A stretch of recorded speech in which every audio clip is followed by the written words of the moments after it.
Alrighty, and we are live. Okay.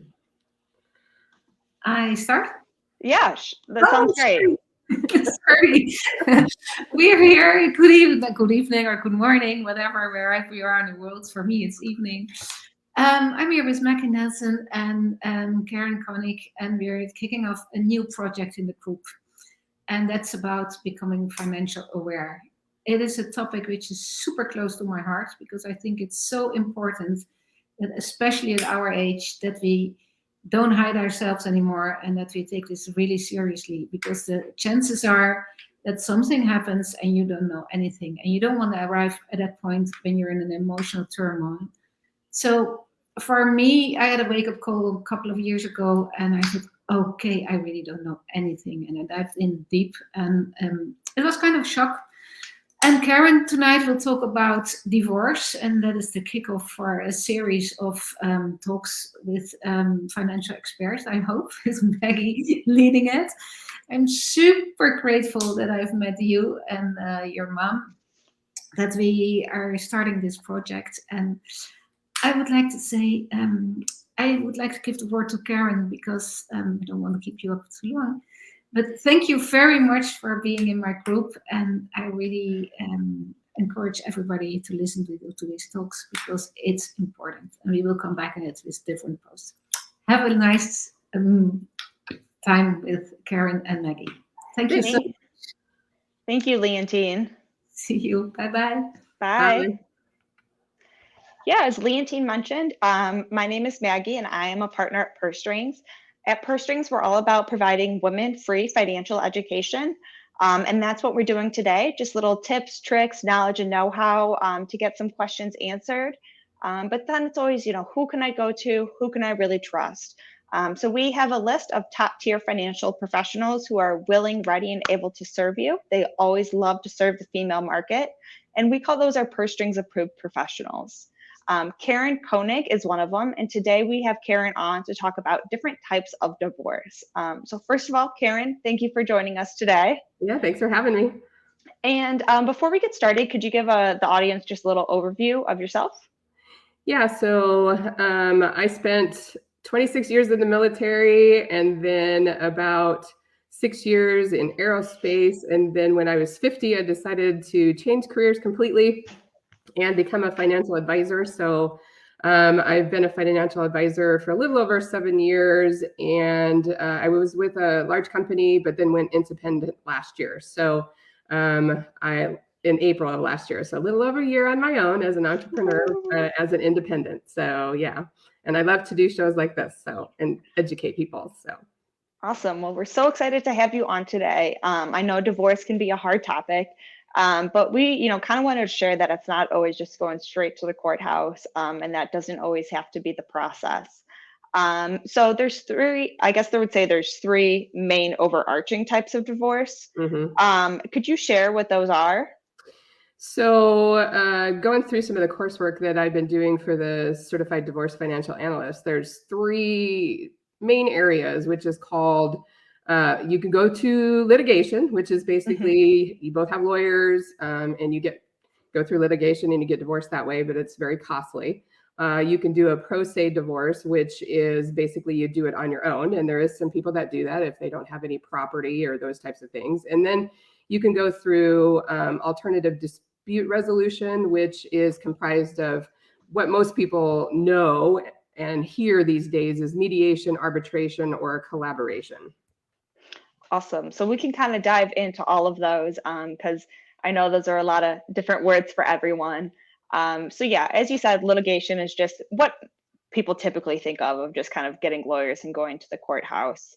And so then you said the other one is pro se divorce, correct? Yeah. So pro se divorce is really when you choose not to use an attorney. And it's there's about 50% of the people that go through divorces that don't hire attorneys, which I think is a pretty high percentage. I agree. But there's several problems with doing pro se divorce that people don't realize. And it comes down to three things. It's income taxes, missed assets, or pensions. So when I talk about income taxes, is people don't realize the tax tax consequences of transferring property. So transferring a house or transferring stock between two parties.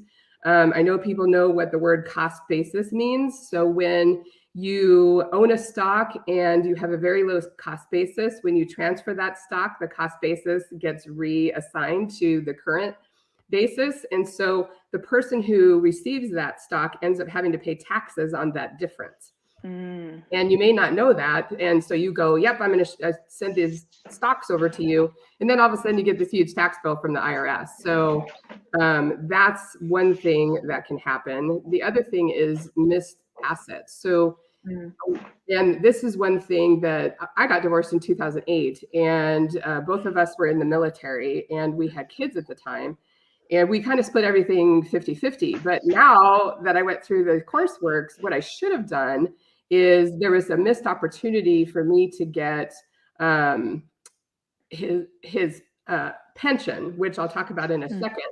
But, or I can talk about that right now. But a lot of people think about the retirement accounts, which is the 401ks or the IRAs or the Roths or that type of stuff. But he had a military pension that he got right away when he retired. My military pension, I don't get until I'm 60. So it was a missed opportunity for me, where hiring like a CDFA or understanding the pensions, you can do a future value of what that pension's going to be.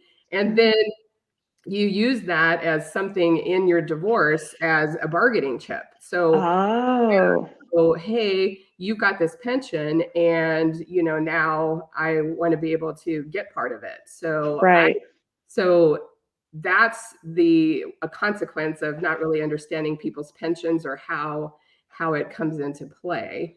And then the last one is the missed assets. And that's where people don't understand the difference between marital and separate property.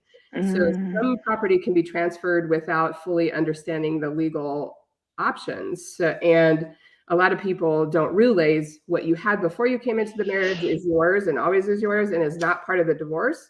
And when you come into the divorce, whatever you have as marital property then is divided 50-50. So that's another thing. So those are the three areas: the taxes, the missed assets, and the pensions that could really kind of get you in trouble if you do a pro se divorce. And for a pro se divorce, what professionals would be involved in that process? Well, so you could hire a CDFA, so a certified divorce financial analyst, who's going to help you with these areas. So you could still do it without an attorney, and then you could hire the CDFA to make sure that you hit all the assets and you're not doing something that you may regret later. Because like I talked to a gal the other day that said that she got divorced, and well, we didn't really have anything. We rented. And I said, well, what about your 401ks and what about those types of things? And she just kind of looked at me, and I said, well, I think that was a missed opportunity. I hate to tell you that because you're already divorced. Right. But, she says, well, it was amicable. And it's like, well, I get it, but still that doesn't, it doesn't negate the time that you were married and the time that he put money into that 401k, or you put money into that 401k for that matter, and he didn't get part of yours. So yeah, it seems like it can turn into a lot of you just don't know what you don't know at the time, because unless you go through this divorce training, you're not really a divorce expert. And so a lot of easy missed opportunities, or ways to divide things. Right. It's just like I tell people, why would I hire a financial advisor? Why would I hire a CDFA? And it's like, well, do you cut your own hair? I mean, you hire a professional to do the things. You hire a real estate agent, you hire a mortgage broker, you should hire a financial advisor to take care of that stuff for you too, because we know things that you probably aren't, that you don't know. And that's why I pay you. Right, exactly. And so then there's this kind of third overarching form, that's the alternative dispute resolution. And there's some different ways under that as well. So can you kind of explain what alternative dispute resolution is? Yeah, so there's three areas, like I said, and we'll get a little bit deep and dirty, and this will take a little bit of time, but mediation is the first one, and then we'll talk about arbitration, and then we'll talk about collaborative or collaboration type divorces. And I just want to pop in, and if anyone wants to put in questions, comments, please pop them in the chat. But carry on, Karen. Yeah, so mediation is basically a resolution form where you hire an independent third party that works with the couple to mediate the divorce settlement. Now, they have no legal ability to give you advice. They're strictly there to mediate the process. They're a neutral third party who just helps with the case. Now, there is lawyers that are also mediators, or mediators that are also lawyers. So you can mediate all you want, but you're still going to have to hire the lawyer to then provide the court documents for you to give over to the court. And there's a couple of different types of mediation too. You've got a private mediation, and then you have court-ordered mediation. And I know this gets a little bit into the weeds, but private mediation, the parties voluntarily hire the mediator to help them reach an agreement. Or it could be court-ordered, meaning the mediator is appointed by the court. However, they can order them to mediate, but they cannot order them to settle. So there's a difference there. So that's, we can, like I said, getting into a little bit of the weeds here, but so private versus court-ordered, it's a third-party neutral person that helps you, and then they cannot provide any legal advice to you. Okay, interesting. And so then, so if that's mediation, then there's what, arbitration? Arbitration. So then arbitration is where you have two parties, they're sharing in the decision making, but what happens is maybe they can't move past something in the mediation or in the arbitration. They hit a deadlock. So what they do is they'll hire an arbitrator who will go in, and both parties have to agree that whatever the decision that the arbitrator comes up with is the final decision for that particular matter. So you do have to sign. So it's good where both parties disagree on something, can't move past the deadlock, and they're going to accept this third party, which is different than the mediator. So they would hire in this arbitrator to come in and make that decision for them. Who is an arbitrator? Is that like somebody, do you have to have a certain qualification? It's normally, that's a good question, because I don't know if I ever researched who could be an arbitrator. Usually it would probably be someone who has some type of collaborative law background, but that's a good question, and I can find out more about that. I was just thinking, like an arbitrator is a unique title. I wonder what you need to kind of be an arbitrator, right? And be the decision maker. So then the third one is collaboration, correct? Collaboration, which is it's collaborative law, and all the people have specialized training. So it's a group. It's like a divorce. It's like a group approach to getting you divorced. And so you've got the person who does the legal portion of it, which is your lawyer or the mediator. And then you've got the person who does the financial piece, which could be a financial advisor or a Cdfa. And then you also have the emotional portion of it, which is the mental health, because there's a lot of people who go through divorce. My sister just got divorced a year ago, and I got a text message from her yesterday. She says, I feel like I'm going crazy. And I go, why is that? And she said, because it's been 1 year, 2 years since we separated, 1 year since we divorced, and I just feel like I'm never, ever going to be happy again. And it's like, I think you need to go and talk to, a therapist or something, because a divorce is like somebody dying. And I think it's hard for people to get that.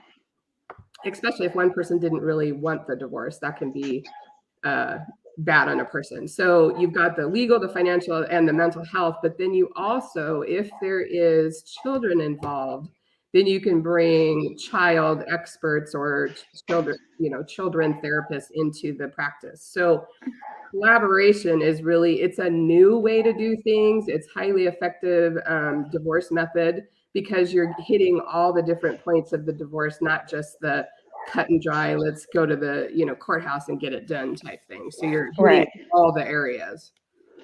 And so, a collaboration divorce, like you mentioned, has a lot more professionals in it. Would this divorce be more costly than a normal, like, going to the court divorce?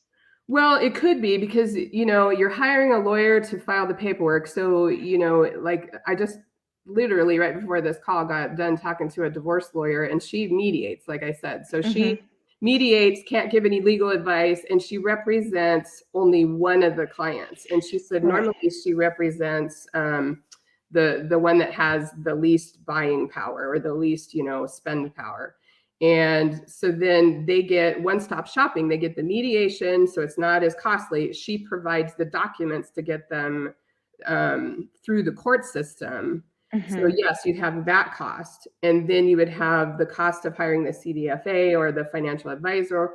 Or if you already work with a financial advisor, that's a cost, usually financial advisors, that's kind of baked in. They'll help with those types of things. Right. And of course, mental health, if you hire a therapist or something, yes, that is going to cost you. So, if you're looking at it as one big picture, yes, it could get costly. But if you're looking at it as I'm hiring separate people to do the pieces of the pie that I need help with, it's probably less costly in the long run.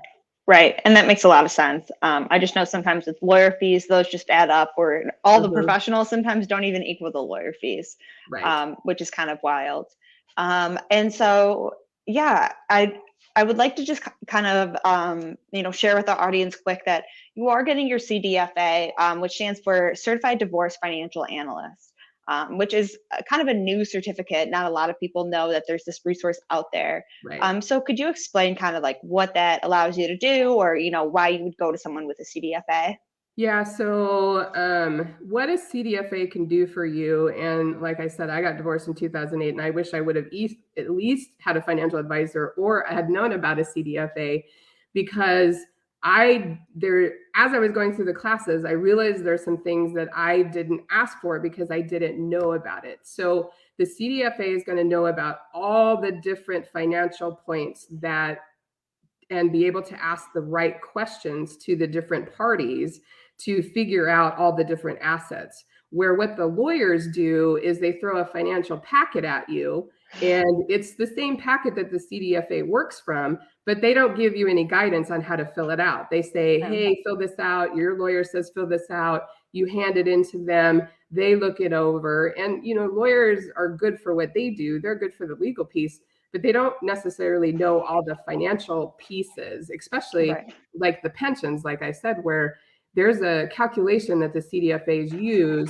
to calculate the future value of that pension for when that person, let's say you get married when you're 35 and you're married for 10 years and you get divorced at 45, that guy has a pension that he's going to take at age 65. So you run a calculation to figure out what his pension would be when he's going to be 65, and you use half of that to figure out the division of assets. So that's one thing when I was going through a class, I'm like, oh my God, why didn't I do that? But it's because who would know? Who would know? The lawyer talked us into, well, let's just go 50-50. You have a pension, he has a pension. And then when we got right down to it, I said, it's not even I even said it's not an equitable pension. Well, then we would have to hire someone to figure it all out. Well, yeah, let's do that. And both the lawyers talked us out of it. And I'm just, so I think sometimes the lawyers just want to get in and do quick and dirty, and they don't do due diligence on the financial piece. So we can help with that, and we can help find assets too, because realistically, people lie when it comes to divorces. They don't tell about, oh, I have this, stock over here that I bought without telling my spouse. And usually we can dig, and once we know their social security number and we know how to we can look up some things that people don't have access to. And you can find out these little things that people have, and then it ends up being more equitable. And then you'll also have lots of times one of the spouses will say, I'll give you this, this, and this because you're going to get that, that, and that. And in their mind, they think it's equitable. But when the CDFA does the actual calculations side by side, it's usually not equitable. Right. One example is like UTMAs, which is a uniform trust for kids that parents can take out, and the kids actually, it's their asset once they turn 18. But in a divorce settlement, it's not the parent's asset, but a lot of parents count it as their asset because they paid for it. They're the one who took out the UTMA. Well, sorry, it's actually your 18-year-old child's, whether they're 10 or 5.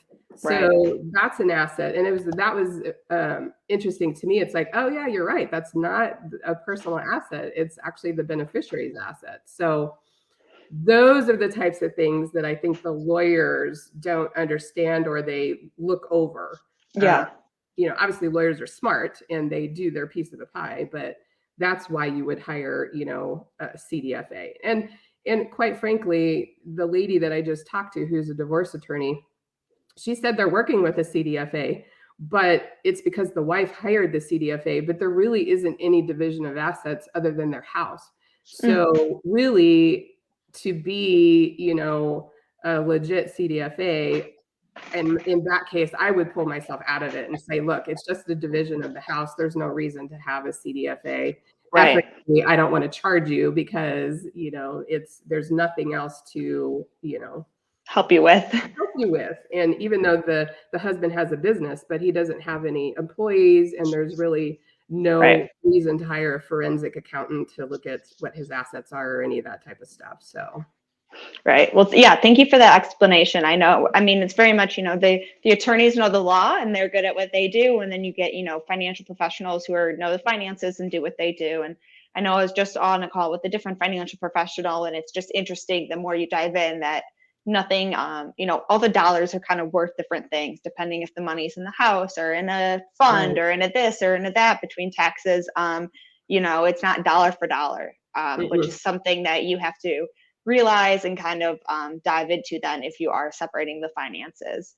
And then there's little nitnoid things like when I got divorced, my ex bought a brand new truck right before we got divorced. So therefore there was no equity in the vehicle. Well, I had 2 vehicles that had equity. So I ended up having to give him something because I had equity in my vehicles. And it's like, oh, well, that was nice of you to go buy a brand new car that has no equity. Right. Yeah, there's a lot of moving pieces, and everyone's story. You would have never known about the truck if you never bought a truck. You wouldn't know that situation, Exactly. And so it's all situational, which is why you hire a professional. And so I feel like we've gone through a lot of great information today. Are there any other pieces or pieces of information you want to make sure the ladies here today? Well, I just want them to know, like if you are, contemplating a divorce, let's say you're waiting to get divorced because in 2 years your kids will be out of the house. The best time to hire a CDFA is before you get divorced, because then you can start copying all of the assets. You can take, copies of all of the 401ks. You can take copies of all these things before you ever leave the household, which is going to help in the divorce. Because like in my case, my ex I had all of the documents in a file cabinet, and it's because I'm the one who did all the finances. However, if he had done all the finances, I wouldn't have access to any of that information. So every time he said, oh, I own this, I would produce a piece of paperwork that showed that I owned it. So it's a good, I just want them to know that don't wait till the last minute. So if you're contemplating divorce, just understand all the different moving parts, and really you should hire the professionals. There is sometimes where you could do it on your own, but just realize if there's any type of assets, you really should hire someone to help you. Yeah, definitely. Thank you, Karen, for coming on today and providing this great education. Karen's email has been going through the bottom here, karen@kkfinancialsolutions.us. And so you can reach out to her if you have any questions.